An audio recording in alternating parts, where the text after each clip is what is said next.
दोस्तों, अगर आप अमेज़ॉन, फ्लिपकार्ट या किसी भी ई-कॉमर्स प्लेटफॉर्म पर अपना ब्रांड शुरू करने के बारे में सोच रहे हो, तो एक चीज़ पक्की है, जीएसटी और ट्रेडमार्क को लेकर आपके दिमाग में काफ़ी कन्फ्यूजन होगा। बहुत लोग ये पूछते हैं कि क्या जीएसटी लेना ज़रूरी है? एक जीएसटी से कितनी कैटेगरीज में प्रोडक्ट सेल कर सकते हैं? और क्या एक ट्रेडमार्क सिर्फ एक ही कैटेगरी तक लिमिटेड होता है? अगर ये बेसिक्स क्लियर नहीं है, तो आगे चलकर पेनल्टीज, अकाउंट इश्यूज और अननेसेसरी लॉसेस फेस करने पड़ सकते हैं। इसलिए इस वीडियो में मैं आपको पूरा सिस्टम सिंपल लैंग्वेज में 2026 के अपडेटेड रूल्स के हिसाब से समझाने वाला हूँ।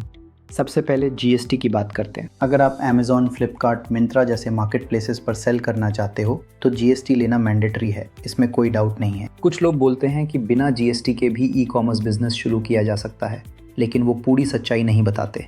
हाँ, मीशो जैसे कुछ प्लेटफॉर्म्स आपको लिमिटेड केसेस में बिना जीएसटी के सेल करने देते हैं, लेकिन वो सिर्फ आपके अपने स्टेट के अंदर ही होता है। इसका मतलब है कि आप पूरे इंडिया में स्केल ही नहीं कर पाओगे। और सबसे बड़ी प्रॉब्लम तब आती है जब बाद में आप जीएसटी बनवाते हो। कई केसेस में आपको पुराना अकाउंट बंद करके नया अकाउंट बनाना पड़ता है। अब सोचो, आपने जो मेहनत की, लिस्टिंग्स बनाई, रिव्यूज आए, सब रीसेट हो सकता है। इसलिए स्मार्ट अप्रोच यही है कि डे 1 से जीएसटी लेकर प्रॉपरली स्टार्ट करो। अब बात करते हैं सबसे कॉमन सवाल की, एक जीएसटी से कितनी कैटेगरीज में प्रोडक्ट सेल कर सकते हैं? इसका आंसर बहुत सिंपल है, आप एक ही जीएसटी नंबर से मल्टीपल कैटेगरीज में प्रोडक्ट सेल कर सकते हो। उस पर कोई रिस्ट्रिक्शन नहीं है। चाहे आप किचन प्रोडक्ट्स बेचो, अपैरल बेचो, इलेक्ट्रॉनिक्स बेचो या टॉयज, सब कुछ एक ही जीएसटी पर पूरे इंडिया में सेल किया जा सकता है। जीएसटी आपको सेलिंग की फ्रीडम देता है, इसलिए इस पार्ट में ओवर थिंकिंग करने की ज़रूरत नहीं है। अब आते हैं ट्रेडमार्क पर, जहां सबसे ज़्यादा कन्फ्यूजन होता है। बहुत लोग सोचते हैं कि एक ट्रेडमार्क सिर्फ एक कैटेगरी के लिए होता है, लेकिन ये गलत है। ट्रेडमार्क एक्चुअली क्लासेस में रजिस्टर होता है, जिसे नाइस क्लासिफिकेशन सिस्टम कहते हैं। इसका मतलब ये है कि अगर आपका ब्रांड मल्टीपल कैटेगरीज में प्रोडक्ट्स बेच रहा है, तो आपको हर रेलेवेंट कैटेगरी के लिए अलग क्लास में ट्रेडमार्क फाइल करना पड़ेगा। जैसे अगर आप क्लोथिंग बेच रहे हो तो उसकी अलग क्लास होती है, कॉस्मेटिक्स की अलग क्लास होती है, फूड आइटम्स की अलग क्लास होती है। तो टेक्निकली आपका एक ब्रांड मल्टीपल कैटेगरीज में जा सकता है, लेकिन प्रोटेक्शन के लिए आपको मल्टीपल क्लासेस में अप्लाई करना ज़रूरी है।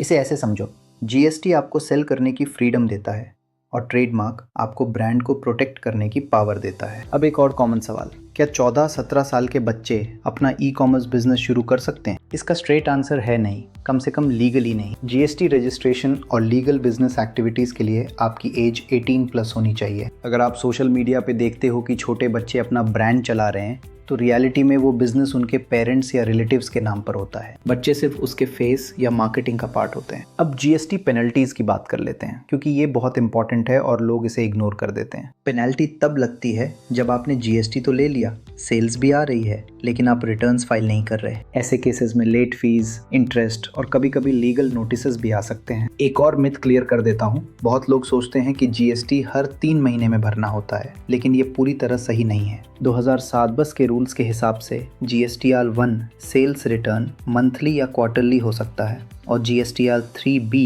टैक्स पेमेंट आमतौर पर मंथली होता है। 2026 के रूल्स के हिसाब से जीएसटीआर 1 सेल्स रिटर्न मंथली या क्वार्टरली हो सकता है और जीएसटीआर 3B टैक्स पेमेंट आमतौर पर मंथली होता है। अगर आपके पास सेल्स नहीं भी है, तब भी आपको निल रिटर्न फाइल करना ज़रूरी है। गवर्नमेंट निल रिटर्न के लिए फ़ी नहीं लेती, लेकिन आपका सीए अपनी सर्विस फ़ी चार्ज कर सकता है, जो पहले से डिस्कस कर लेना बेस्ट रहता है। अब बात करते हैं कि क्या आप पेरेंट्स के नाम पे बिजनेस शुरू कर सकते हो?